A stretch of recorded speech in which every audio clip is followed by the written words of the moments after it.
चलिए स्टार्ट करते हैं। हमारा टॉपिक है आज का फिजिक्स का फर्स्ट टॉपिक, जिसका नाम है फर्स्ट चैप्टर है, जिसका नाम है मात्रक एवं विमा। ये बेसिक चैप्टर है, ठीक है। तो क्या है हमारा टॉपिक? मात्रक एवं विमा, बेसिक चैप्टर मात्रक एवं विमा। तो सबसे पहले हम यही देखेंगे कि मात्रक क्या होता है और विमा क्या होता है। इससे पहले हम थोड़ा सा डेफिनेशन देख लेते हैं फिजिक्स की या भौतिकी की। तो इसकी क्या परिभाषा होती है, भौतिकी क्या होता है। तो फिजिक्स में हम जो अध्ययन करते हैं, ये विज्ञान की एक शाखा होती है जिसमें हम पदार्थ जो होता है मैटर, उसकी विभिन्न अवस्थाओं के गुणों का अध्ययन करते हैं। पदार्थ की विभिन्न अवस्थाएं होती हैं, ठोस, द्रव, गैस वगैरह, इनका अध्ययन हम इसमें करते हैं।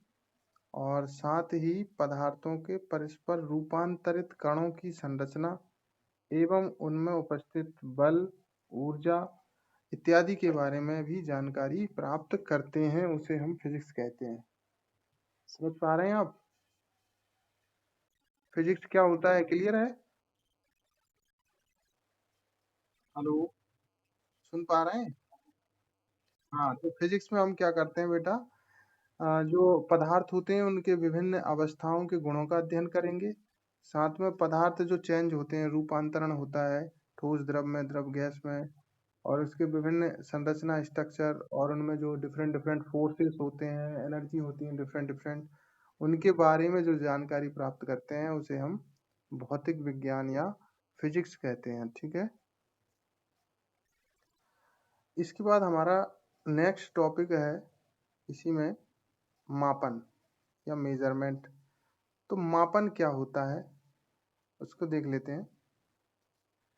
तो भौतिकी में या भौतिक विज्ञान में जिन राशियों का यूज किया जाता है उनको हम भौतिक राशि बोलते हैं। किसी भी पदार्थ को या बल, ऊर्जा को नापने के लिए जिन राशियों का उपयोग किया जाता है उसको हम भौतिक राशि कहते हैं। तो भौतिक राशि जो होती है उसको नापने के लिए, विभिन्न भौतिक राशियों के नापने के लिए कुछ मानक या स्टैंडर्ड स्थापित किए गए हैं, जिन्हें हम मात्रक या यूनिट कहते हैं। जैसे बहुत सारी राशियां होती हैं फिजिक्स की, उनको नापने के लिए कोई ना कोई एक मानक होता है, स्टैंडर्ड होता है, जिसे हम यूनिट या मात्रक कहते हैं। यहाँ तक क्लियर है? जैसे कि भाई पानी है तो पानी को हम लीटर में नापते हैं, तो लीटर क्या है? उसकी भौतिक राशि है।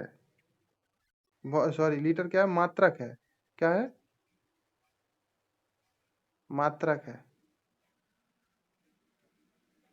तो देखिए, अब ऐसे ही क्या है, बहुत सारी जो राशियां होती हैं भौतिक राशि, उनको नापने के लिए मानक बनाए गए हैं, जिन्हें हम यूनिट या मात्रक कहते हैं। मात्रक सामान्यतः दो प्रकार के होते हैं। तो यूनिट दो प्रकार की होती है, ठीक है।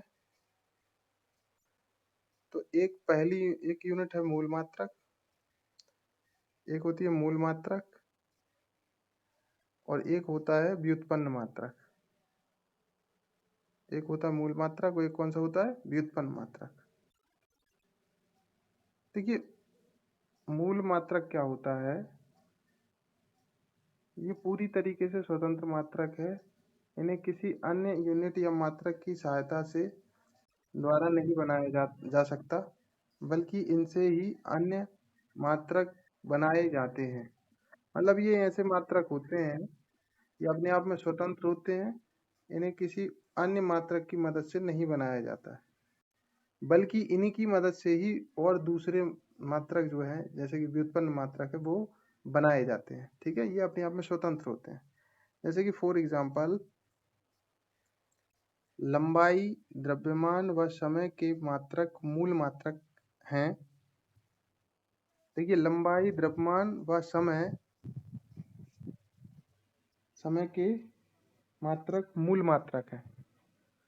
लंबाई, द्रव्यमान व समय के मात्रक मूल मात्रक हैं, किंतु अंतरराष्ट्रीय मानक पद्धति में 7 मूल मात्रक तथा 7 मूल राशियां मानी गई हैं या होती हैं।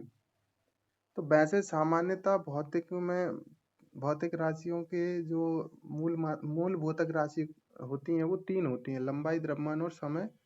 और उन तीनों भौतिक राशियों के 3 मूल मात्रक होते हैं, लंबाई, द्रव्यमान और समय।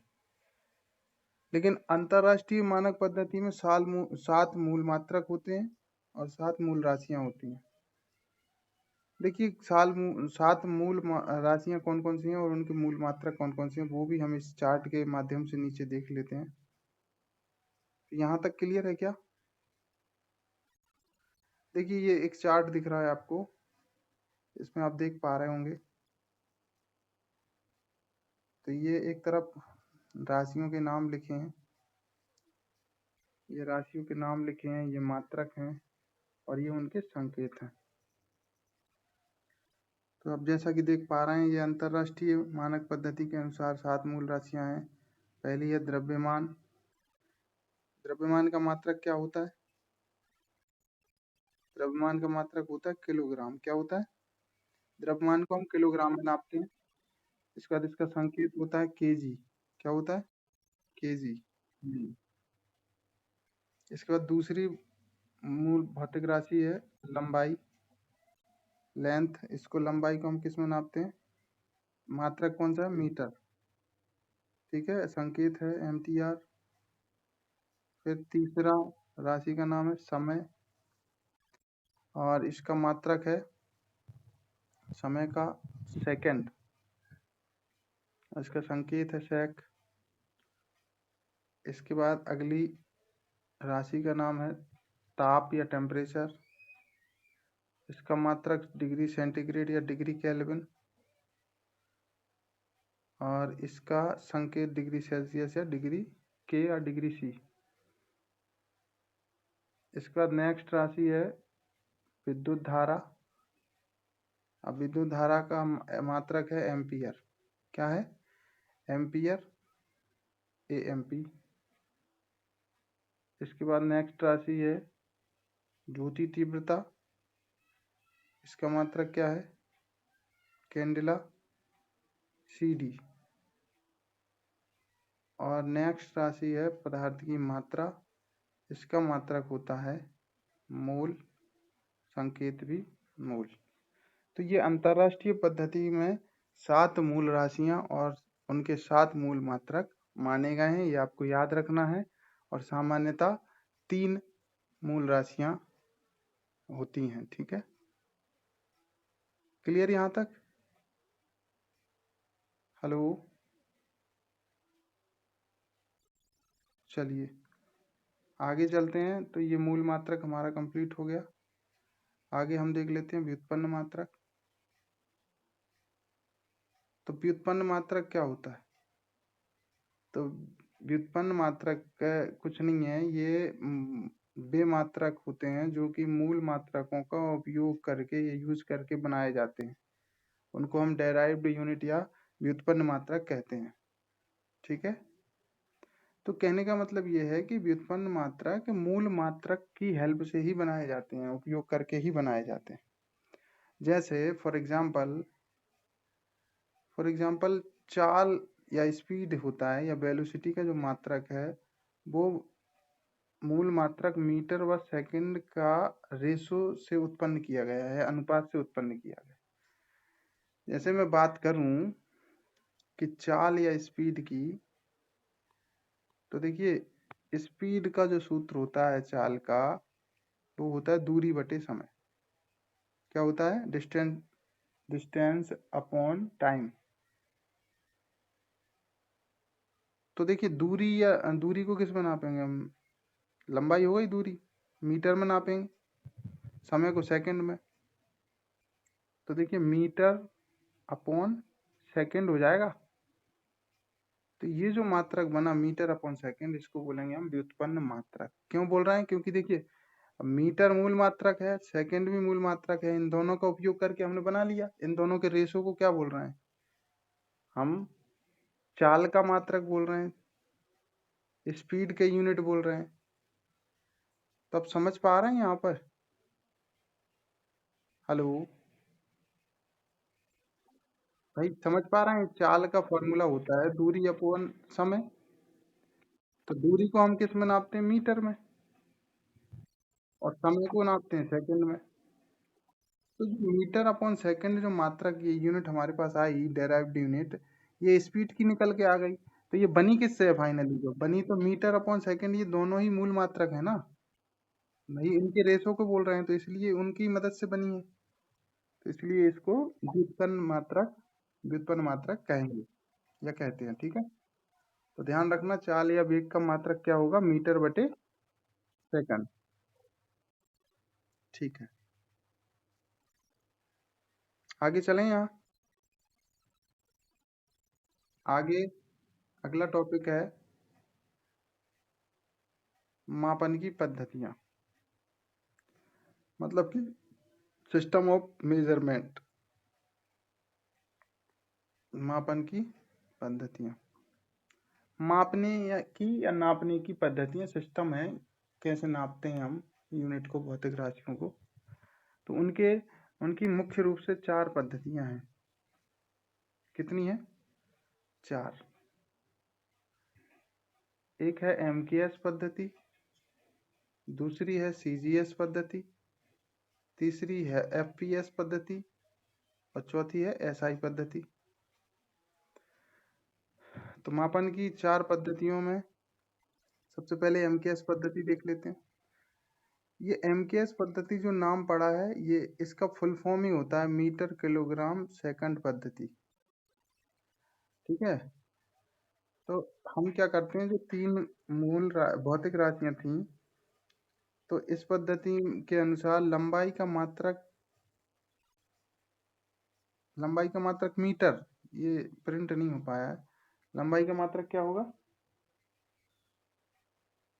मीटर, ठीक है। लंबाई का मात्रक मीटर होगा। ये प्रिंट नहीं हो पाया है, थोड़ा सा देख लेना। द्रव्यमान का मात्रक, द्रव्यमान का क्या होगा? देखिए, लंबाई का क्या होगा? लंबाई का मात्रक मीटर, मीटर, ठीक है। और द्रव्यमान का मात्रक किलोग्राम, और समय का मात्रक सेकंड। समय का मात्रक क्या होगा? सेकंड, ठीक है। तो लंबाई को हम किस में नापेंगे?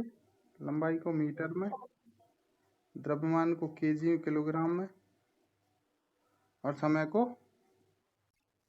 सेकंड में नापते हैं, ठीक है। इसके बाद नेक्स्ट है सीजीएस पद्धति। सीजीएस पद्धति में क्या होगा? लंबाई का मात्रक हो जाएगा सेंटीमीटर, द्रव्यमान का मात्रक हो जाएगा ग्राम, और समय का मात्रक क्या हो जाएगा? सेकंड हो जाएगा, ठीक है। इसके बाद तीसरा है एफपीएस पद्धति। इसमें क्या होगा? इस पद्धति में लंबाई का मात्रक फुट हो जाएगा, द्रव्यमान का मात्रक पौंड हो जाएगा, और समय का मात्रक क्या हो जाएगा? सेकंड। मतलब कि समय का मात्रक हमेशा ही सेकंड ही रहेगा, ठीक है। इसके बाद लास्ट, अब देखिए, फोर्थ है एसआई पद्धति।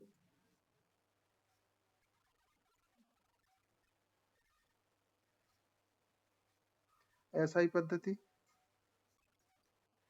इसमें क्या होता है? यह पद्धति एमकेएस पद्धति का परिवर्तित रूप है। मतलब कि ये एमकेएस पद्धति का ही मॉडिफिकेशन है, नया रूप है एसआई पद्धति, ये अलग से नहीं है। इस पद्धति में कुल 7 मूल राशियों के अतिरिक्त, जो हमने पढ़ी थी अभी, दो 7 मूल राशियां पढ़ी थी, 7 मूल राशियों के अतिरिक्त 2 पूरक राशियां भी शामिल की जाती हैं। कोण तथा घन कोण शामिल की गई हैं। तो मतलब ये 2 एक्स्ट्रा होती हैं, बाकी के सब जो अभी पढ़े थे ना, एमकेएस जैसा ही होती है। तो ये हमारी मापन की पद्धतियाँ कंप्लीट हैं। ये क्लियर है क्या? देखिए, बहुत सारे लोगों को समझ में नहीं आ रहा हो तो बता देना, स्पीड में स्लो कर दूंगा। चले आगे। मात्रक और ये समझ में आ गया?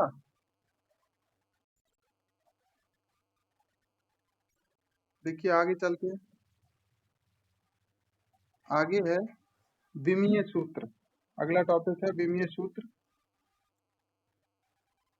इसको हम डायमेंशन फॉर्मूला बोलते हैं इंग्लिश में। अब ये क्या होता है विमीय सूत्र? किसी भी भौतिक राशि का मूल मात्रकों से संबंध बताने वाले समीकरण को हम विमीय सूत्र कहते हैं। मतलब कोई भी भौतिक राशि होगी, उसका मूल मात्रक से क्या रिलेशन है, वो दिखाने वाले समीकरण को हम विमीय सूत्र कहते हैं। अभी थोड़ी देर से समझ में आ जाएगा। हम उस समीकरण को देख के बता सकते हैं कि उस भौतिक राशि का मूल मात्रक से क्या रिलेशन है। देखिए फॉर एग्जाम्पल, अभी आ जाएगा ठीक पे। जैसे कि इसमें द्रव्यमान जो होता है उसकी विमा होती है एम, कैपिटल एम। क्या होती है? एम।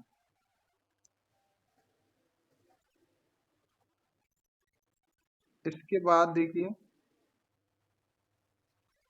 इसके बाद देखिए लंबाई की विमा जो होती है वो होती है कैपिटल एल। क्या होती है? और समय की विमा होती है कैपिटल टी। और ताप की विमा होती है ताप की विमा होती है थीटा। क्या होती है? थीटा। तो ये चार जो विमा है ये आपको याद रखना है। द्रव्यमान की कैपिटल एम, लंबाई की कैपिटल एल, समय की कैपिटल टी और ताप की विमा थीटा। अब इनकी मदद से हम देखेंगे आगे। तो इन मूल राशियों की विमाओं पर उचित घात लगाकर विमीय सूत्र का निर्माण किया जाता है। कुल मिला के ये जो विमा हमने पढ़ी हैं इन पे ही घात लगा के ऊपर नीचे हम विमीय सूत्र का को बनाते हैं। और आइए आगे चलते हैं और अपन मात्रक बनाना और विमा बनाना सीखते हैं। चलिए एक एक करके, जिनको नहीं आता बनाना अभी आने लगेगा, ये इनको याद रखना आप। चलिए आगे चलते हैं। तो देखिए, हमको अगर मात्रक बनाना है किसी भी भौतिक राशि का तो उसके लिए हमें उसका सूत्र जो है फॉर्मूला याद होना बहुत ज़्यादा ज़रूरी हो जाता है अगर अच्छे से समझना है तो आप इन सभी के आप फॉर्मूले याद कर लीजिएगा तो आप अपने आप इनके मात्रक और विमा बना पाएंगे। जैसे कि पहला उदाहरण मैं ले रहा हूँ, क्षेत्रफल या एरिया। क्षेत्रफल या एरिया का हम विमीय सूत्र बनाएंगे और इसका हम मात्रक भी बनाएंगे। ठीक है। तो देखिए सबसे पहले क्षेत्रफल या एरिया का जो हमें फॉर्मूला याद होना चाहिए, तो एरिया का फॉर्मूला होता है लंबाई गुणा चौड़ाई। क्षेत्रफल बराबर लंबाई गुणा चौड़ाई। तो ये याद होना चाहिए, जरूरी है। तो देखिए अगर हम इनका इसका मात्रक निकालेंगे तो मात्रक कैसे निकलता है? देखिए हमने अभी पढ़ा था लंबाई। लंबाई भौतिक राशि थी, मूल राशि थी। तो ये लंबाई को हम किस में नाप रहे थे, या लंबाई का मूल मात्रक क्या था? मीटर था। तो आप देख पा रहे हैं इसमें मीटर लिखा है, ये लिखा है। चौड़ाई भी एक प्रकार की लंबाई है तो इसको भी क्या लिख दिया, मीटर। नहीं बेटा, क्या होता है, चौड़ाई भी एक प्रकार की लंबाई ही होती है, कहने का मतलब। तो इसलिए यहाँ पे लंबाई, चौड़ाई और इवन गहराई, उन तीनों के लिए हम मीटर लेंगे। क्लियर? तो देखिए इसमें एरिया का निकालने के लिए हमने लंबाई की जगह क्या लिख दिया, मीटर। तो मीटर इंटू मीटर, तो मीटर इंटू मीटर क्या हो गया, मीटर स्क्वायर। हाँ। तो इसका ये मतलब हो गया। तो अगर आपसे कोई पूछ ले क्षेत्रफल का एम के एस मात्रक क्या होगा, तो मीटर स्क्वायर होगा। क्या होगा? Metre square. ये समझ में आया? और ये एम के एस क्यों बोल रहे हैं, क्योंकि ये मीटर में नापा गया है लंबाई को यहाँ पर, इसलिए इसको एम के एस बोल रहे हैं। अगर आपसे कोई पूछ ले एरिया का, बताइए क्षेत्रफल का सीजीएस मात्रक क्या होगा, तो सीजीएस मात्रक क्या होगा इसका, बताएं जरा।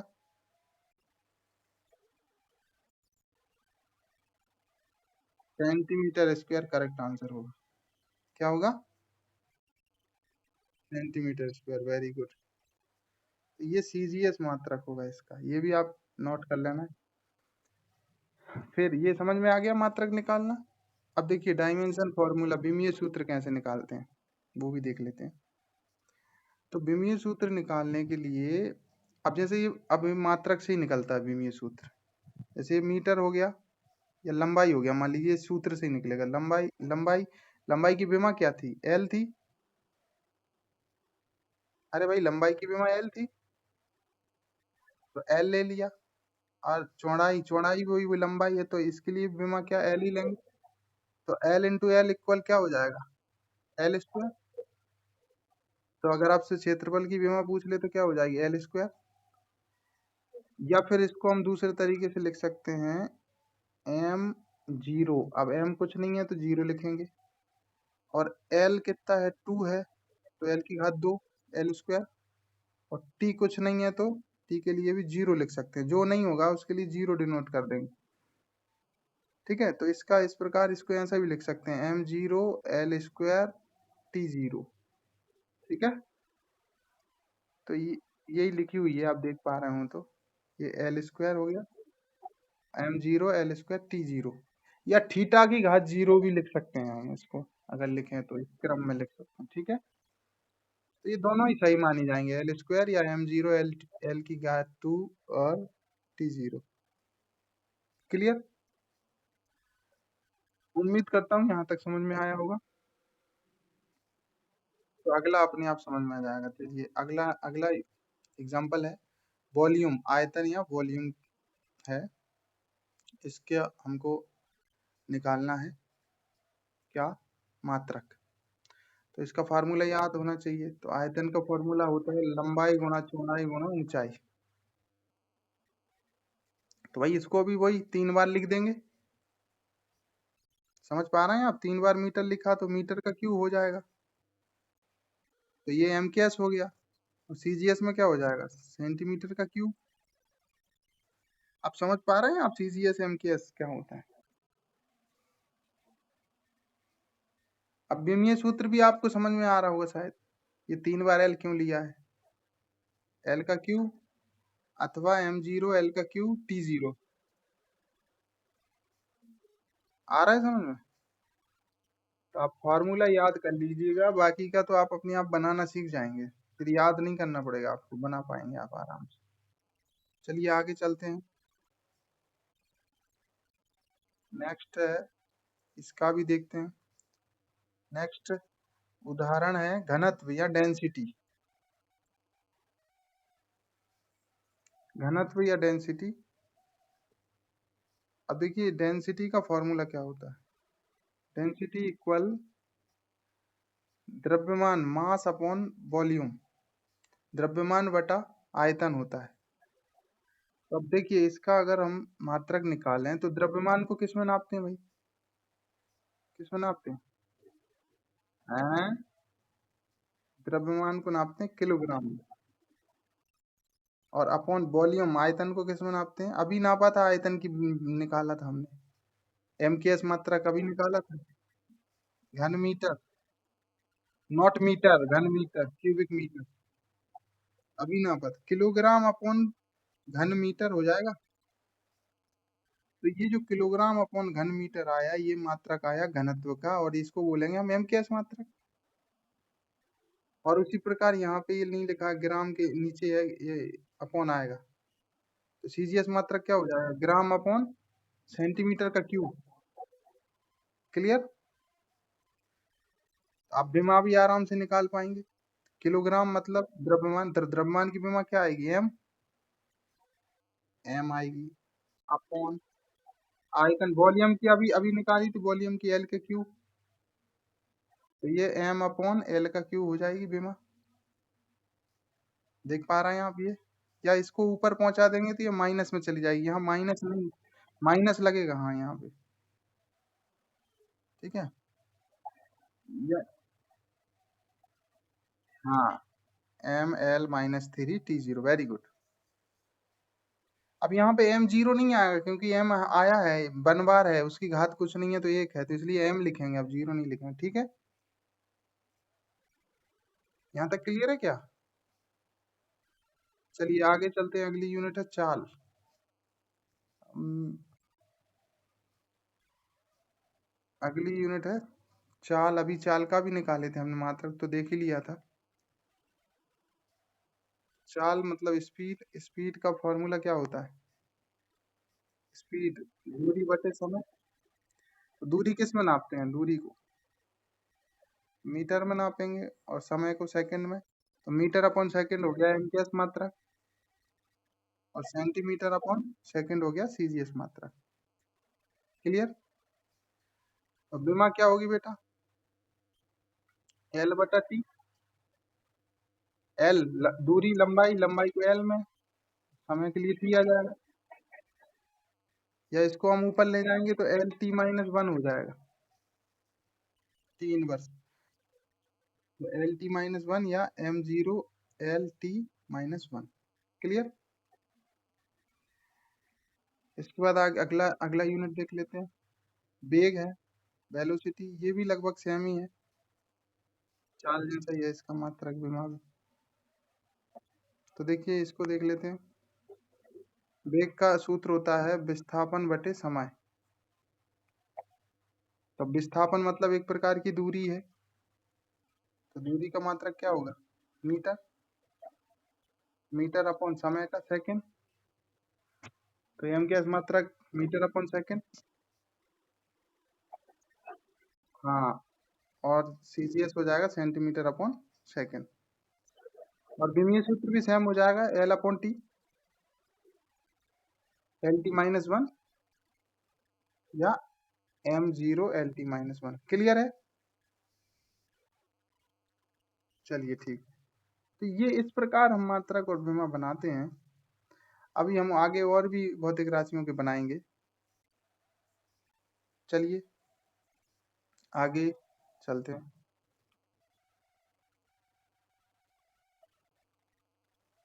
अब ये विस्थापन क्या होता है, देखिए भाई विस्थापन के बारे में लिखा है कि मान लीजिए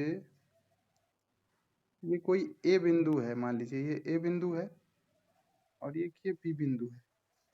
ये ए बिंदु है, ये बी बिंदु है, और इन दोनों के बीच की दूरी है एक्स मीटर। कितनी है?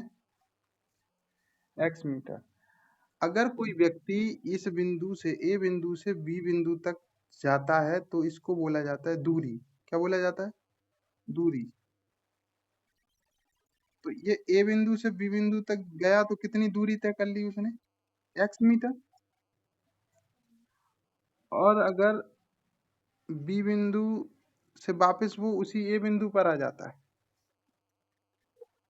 हाँ, तो इसको इसको देखिए, जब जहां से जाता है और वहीं से वापस आ जाता है तो उसको बोलते हैं विस्थापन। तो ये विस्थापन शून्य कहलाएगा यहाँ पर। ठीक है, और दूरी 2x हो जाएगी टोटल। तो वही लिखा है, इसमें लिखा है कि दो बिंदुओं ए तथा बी के बीच की दूरी मान लीजिए x मीटर है। यदि कोई व्यक्ति ए से बी तक जाता है तथा वह पुनः अपने मार्ग को दोहराते हुए वापस ए पर आ जाता है, तब तब आगे लिखा है, तब अगर उस व्यक्ति द्वारा तय की गई दूरी हम देखें तो टोटल तय की गई दूरी कितनी होगी? उस व्यक्ति द्वारा तय की गई दूरी x प्लस एक्स 2x हो जाएगी। लेकिन अगर उस व्यक्ति द्वारा विस्थापन हम देखें तो शून्य होगा। क्यों होगा? क्योंकि विस्थापन का जो सूत्र होता है वो होता है अंतिम बिंदु माइनस प्रारंभिक बिंदु।